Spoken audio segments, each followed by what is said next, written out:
A thread by Carlos Osuida. In crises, people show their true character. Donald Trump has, and so are people who claim to be conservatives. I felt I should address this since it's a blatant attempt to demoralize Trump supporters. The original thread is much longer. They equals Democrats. John here to help says, so they, the Democrats, intend to just take the election. On election day and night, if their comrades in the mainstream media are going to report that they won, they're just going to flat out report incorrect numbers to solidify in everybody's mind that the Dems won. And they will support and encourage rioting as a means to enforce their newly elected officials. They also intend to declare the presidential election for themselves, with the MSM backing it up on every channel 24/7, and they will lead a massive march, protest, riot to the White House to remove President Trump. If he would not be removed, they intend to have their president address the nation from Congress, and their president will run the country from Congress. The MSM will not allow President Trump any airtime and will block everything possible from being communicated from the rightful president. This whole thing is total nonsense. If something like this were tried, it would be negated within seconds. For one thing, all TV and radio stations would be immediately taken over. And don't kid yourself, we have the ability to do that to the internet too. Has everyone forgotten about this emergency access test? EAS, I don't know, emergency alert system.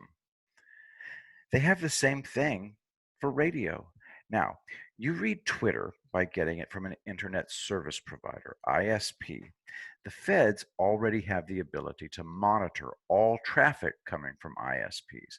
There's no doubt that in an emergency, the government can take over ISPs. Everyone is looking in the wrong direction.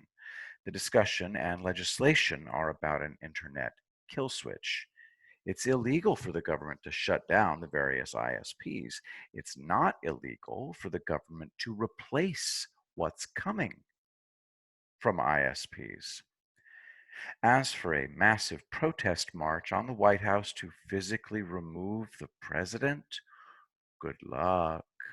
The White House defenses and Air Force could take care of tens of thousands in under a minute. What about a fake president running the country from Congress? Who would carry out that president's orders? More to the point, what would that president even demand?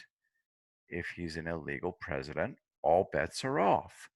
We all just sit on our hands and the problem solves itself. These doomsday scenarios depend on everyone mindlessly following orders. We aren't doing that.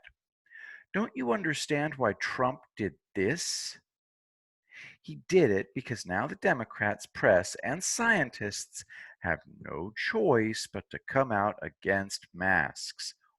Watch it happen. People are losing faith in our institutions, and that's good. It's forcing those institutions to clean up their act. Believe science. Which science? The World Health Organization science? The CDC science? Greta's climate cult science? AOC science? Trump is so unpredictable that his enemies will finally have to give up. They'll never give up. Yes, they will. After the election, Trump is going to steamroll them with legislation. They'll have no choice but to reform or go the way of the radical Democracy Party. All reasons for wanting to scare you are nefarious.